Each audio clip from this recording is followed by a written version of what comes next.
Hey everybody, this is Chris from Doulos Theology, signing back in with another video after a long 6-month hiatus. It's great to be back, it's great to see you guys, and I really hope you guys are checking back in to see this video. There's something that I'm willing to bet each and every one of you out there has experienced at some point or another. There's this accusation that's thrown out there that if God were really a good God,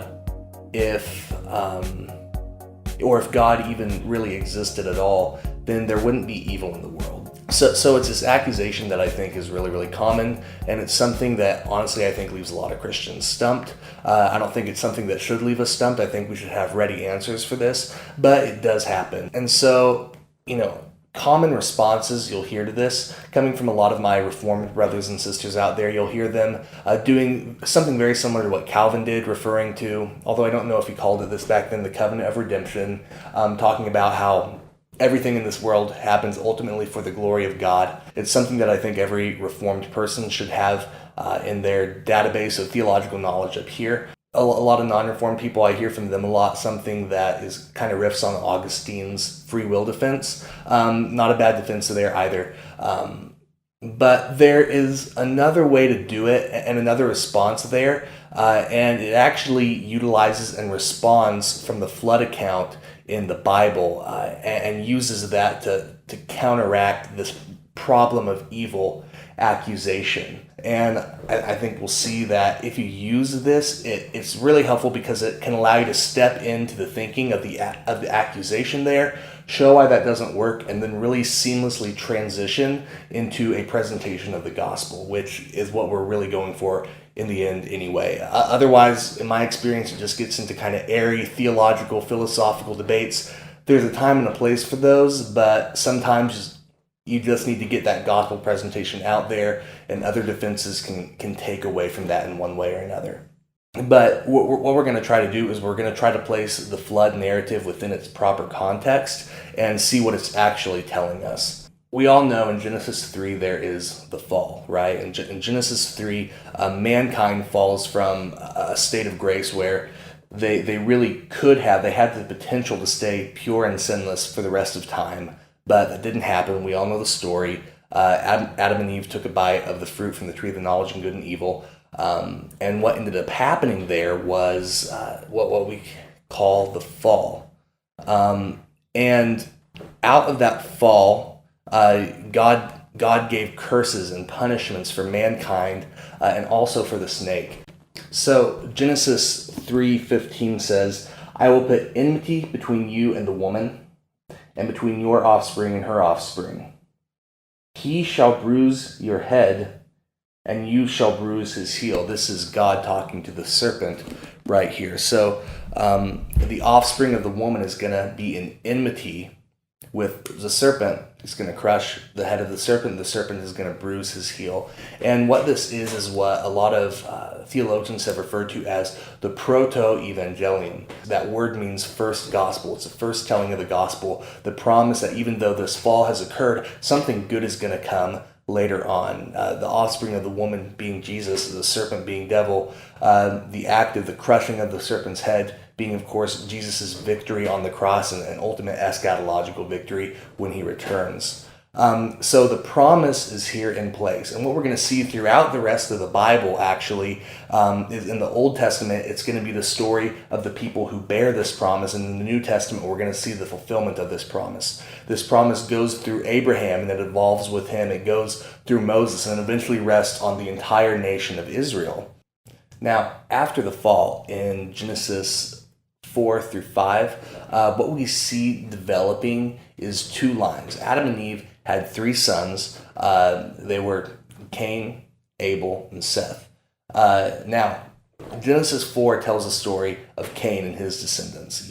We all know the story of how this begins with Cain and Abel, Cain killing Abel. But after that, you see Cain's descendants continuing to slide into just a sort of wickedness and rebellion against God. A few generations down, you see the person Lamech, and he says that if Cain's vengeance is 7-fold, Lamech's vengeance is 77-fold, basically saying, I'm multiplying the wickedness of my father Cain, and I'm proud of it. So Genesis 4 is telling the story of Cain and his descendants, and just this line of people who are just growing greater and greater, and their wickedness growing greater and greater, and their rebellion against God. The story shifts at the end of chapter 4, going into chapter 5 and through chapter 5, starting in Genesis 4:26. Let me open that up for you. To Seth also a son was born, and he called his name Enosh. At that time, people began to call upon the name of the Lord. This is the book of the generations of Adam. When God created man, he made him the likeness of God. Male and female he created them, and he blessed them and named them man when they were created. So, starting with that verse and going through, we start to see another line being developed. And it's the line of Seth, because Abel is dead. And you see a different story than with the line of Seth happening with that group of people. Already from the start, it says that this is a time when people began to call upon the name of the Lord. There is a relationship between God and man. Man was created as a good thing, and the implication here is really that Seth's line is the line that's going to be bearing that forward. By extension, they're going to be the ones bearing that proto-evangelium, that first gospel. They're going to be the ones bearing and maintaining that promise forward after the time of Adam and Eve into the future. So what we're seeing here in Genesis 3 through 5 especially is the setting up of two different lines, one of them being the line of Cain, the other being the line of Seth. The line of Cain being the one to carry forth wickedness and growing more and more wicked, and the other one to be carrying forth righteousness, and especially carrying forth the promise of proto-evangelium. So this is going to bring us to Genesis 6, 1 through 4. When man began to multiply on the face of the land, and daughters were born to them, the sons of God saw that the daughters of man were attractive. And they took as their wives any they chose. Then the Lord said, My spirit shall not abide in man forever, for he is flesh. His days shall be 120 years. The Nephilim were on the earth in those days, and also afterwards, when the sons of God came into the daughters of man, and they bore children to them. These were the mighty men who were of old, the men of renown. I don't think the way that most of us have been taught that story is maybe the best way to think about it. Most of us have probably heard this story explained as the sons of God being angels who rebelled against God, coming down to earth, finding ways to reproduce with women on earth, and out of that union being born the Nephilim, the giants. And, this is based on the idea that the sons of God mean angels, and the Nephilim is parallel with Numbers 13:33, talking about, the giants that were found there. However, I think seeing sons of God as being angels and seeing Nephilim as being giants, I think both of those interpretive decisions are really unwarranted. Seeing sons of God as angels, I really don't think it works because of what we read in Matthew 22, verse 30, where Jesus is basically telling us that angels, they work in a different way than we do. They aren't going to be able to have those kind of relations. And I think that Nephilim reference to Numbers 13:33, first of all, there is a global flood between those two things, so they can't be physically related. Also, you have to look at that word Nephilim. It comes from a root word meaning to fall. So when it says Nephilim, this isn't directly translatable to giants. It's saying the fallen ones. And I think based on the fact that there's no way to really draw a physical connection between them, you really just have to say that they're just two separate groups that are fallen from something for different reasons. Obviously, one of them being giants in Numbers, and one of them maybe not being giants because it's not explicitly said so here in Genesis 6.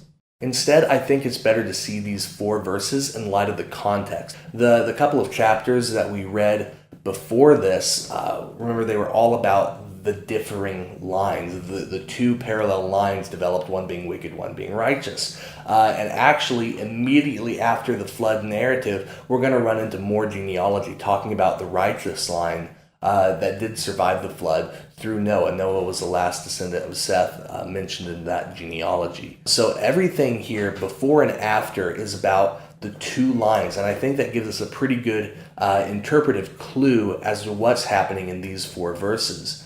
And something that is becoming a pretty popular interpretive option, something that goes all the way back to Calvin, Luther interpreted it this way. I read this in the New American Commentary, and I can even see this footnoted back to the 2nd century, is the idea that when the word sons of God is referring to the righteous line of Seth. It's actually possible to take that term sons of God and translate it as godly sons. Even if we are going to translate that sons of God, there are plenty of parallels in the Bible where we can see those who are in relationship with God, those who are considered righteous by God, those who are right with God at the time, being called children of God in one form or another. So this is not at all outside of the realm of possibility. I think this is a very likely option in light of the context that we've just read. And in the same way, daughters of men there in this passage would be referring to the unrighteous line, daughters within and women within the line that comes from Cain, the unrighteous line. So what you see here is the sons of God, starting to sacrifice some of their morals, starting to sacrifice some of their standards. They see that these women are beautiful, and instead of choosing a good, godly woman, they are thinking with their eyes instead of with their heart, and they go with these beautiful-looking women, regardless of whether or not they're within the godly line or whether or not they're within the ungodly line. And just like today, when that happens, when you're sacrificing some of your morals, there's gonna be some degradation there, and that's exactly what's happening. The righteous descendants of Seth, all of a sudden, they're not looking so righteous anymore, to the point that God is looking at this and saying, man, the earth is just growing in wickedness and growing in wickedness. And meanwhile, you've got these Nephilim. We don't really know much about them, but there's not really a reason here to call them giants because of that disconnection with Numbers 13. And they're causing the kind of violence we're seeing in Genesis 6:11. I really think this is a better option. It really fits the context better. If you're going to see these as sons of God being the line of Seth, daughters of men being the line of Cain, you're really placing this firmly within the context of what's happening before and after the flood narrative. This gives us a little bit better idea of what the flood was.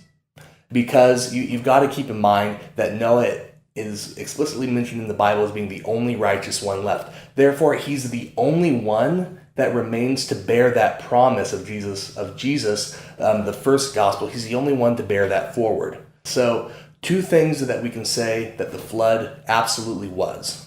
First of all, it was an expression of God's wrath on wickedness. That's something that's absolutely true. But also, it was God's safeguarding, it was God's keeping the promise that he had made to Eve and safeguarding that through Noah. What the flood was not was an attempt to absolutely remove and wipe out evil from this world.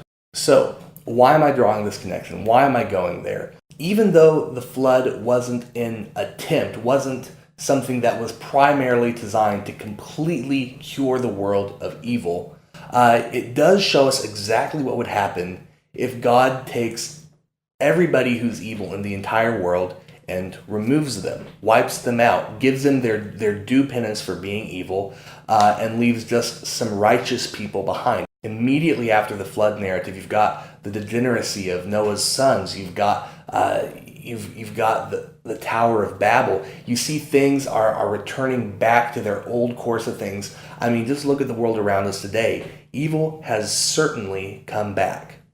So, this really doesn't work. This kind of brute force, just remove all evil, get rid of all evil that the atheist is calling for when they make this accusation, it simply doesn't work. So that begs the question, what is going to work? The solution to evil, what's going to finally get rid of it, has to go deeper than just brute force. Instead of just pouring out his wrath on all flesh and doing that over and over and over again, God decided to send his son to bear that wrath, to take that punishment, so that people don't have to. See, God's plan is about taking unrighteousness and transforming it into righteousness, taking what is evil and turning it into good. And so, This presentation, this way of responding to the problem of evil, it shows that God does have a solution to the problem of evil. And it's not through brute force. It's not through just with a heavy hand stopping everything. It's through something much more beautiful, much deeper than all of that. It's through transformation, through love, and through the sacrifice of his son, Jesus Christ. So there it is. That's a refutation of the problem of evil from the Genesis flood narrative. I would also add that you don't really have to go into all of that exegesis. You don't have to go into all of that interpretation and just going from Bible passage to Bible passage to Bible passage in Genesis. In the moment, that might get very, very dull, but that was for you guys. That's to show that the interpretation is legitimate. That's to show that that's there. And now it's something that you can refer to. And if they really start to challenge that, then hopefully you have the tools to go into the weeds there and show them how that all works out in the Bible. One thing I would say, though, it'd be very useful for you guys to be studied up on Genesis, to be familiar, be able to just pull out that interpretation if you need to and give a little bit of a defense for it. I'd recommend the New American Commentary on Genesis. That's where I did a lot of my research for this. Also, Calvin's commentary on Genesis gives a very good explanation of this too. Those are two very good resources for this, and you can also choose some other resources to bolster. I'm going to put the link to where you can get those things down below in the description below. So go down there.